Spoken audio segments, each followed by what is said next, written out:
Among the identical apartment buildings of Morrison Creek, Connecticut, where the town was small and the breeze was cold, Julia sat staring out the shut window of her bedroom. She brushed her long brown hair while counting every stroke. 78, 79, 80. She heard her mother bustling around downstairs, cleaning. 89, 90, 91.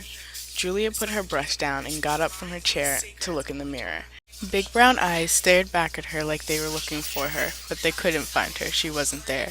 She picked her brush back up. 92, 93, 94, 95, stroke after stroke, morning after morning. 96, 97, 98, 99, 100. Just like Mom said, so I can have perfect hair. Julia had 10 minutes before she had to go downstairs for lunch. Salad, water, and 3 grapes. She went to her closet and pulled out 8 little blocks, 8 brick blocks made to resemble the 8 brick apartment buildings of Morrison Creek. Her brother Julian made them a long time ago when things were good. Julia stared at the blocks and became angry. Because of these blocks, these apartments, this town, she has to be the way she is. Julia gave her blocks one last look and then got up and left her room. In the kitchen of the spotless apartment, Julia takes her seat at the table. Did you brush your hair? Her mother asked. Her mother was a tiny woman with a petite ballerina-like figure and a personality of a drill sergeant. Julia nods her head. She eats her salad in silence and with poise. Normal girls don't slouch at the table, her mother always says. After lunch, Julia and her mother went to the local church for an afternoon service. There's only one church in Morrison Creek.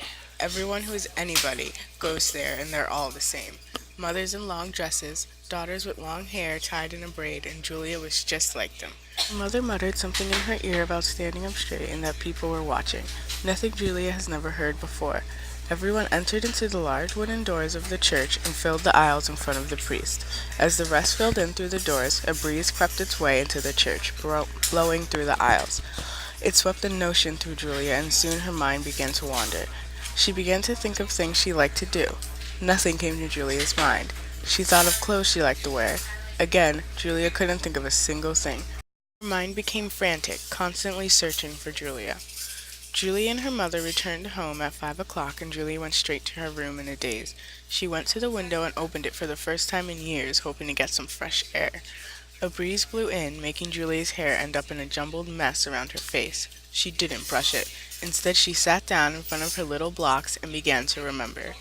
7-year-old Julia wandered down the halls of her home to her older brother Julian's room. She peeked her small nose in the door and saw Julian sitting in front of his wide-open window at his desk, hunched over, engrossed in his work. Julian was a genius, and Julia loved him for it. He would sit her down and talk about everything Julia couldn't understand, and she would be fascinated.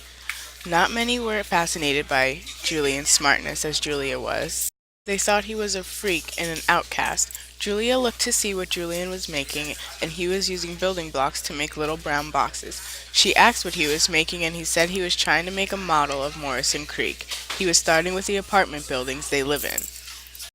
No, Julia, Julian began to say, this town is ridiculous. If you don't meet everyone's standards, you're suddenly different. He puts down his blocks and turns to Julia and lays his hand upon her shoulders as a warm breeze blew into the window. The breeze caressed her face as Julian's words caressed her soul. Don't be afraid to be yourself, Julia. Don't let anyone tell you who you are. And since that day, Julia has always lived by that, until one day Julian was taken away.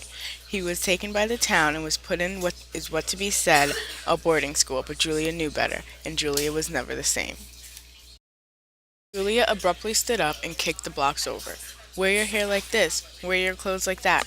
Remember to stroke your hair 100 times, Julia, so it can look nice for everyone. No, Julia, you can't act like this. No, Julia, no, Julia, no, Julia. Her mother's words attacked her soul and her mind.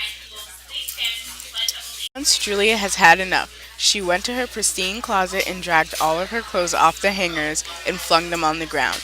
Don't be afraid to be yourself, Julia. Don't let anyone tell you who you are. Her brother's voice echoed in the back of her mind.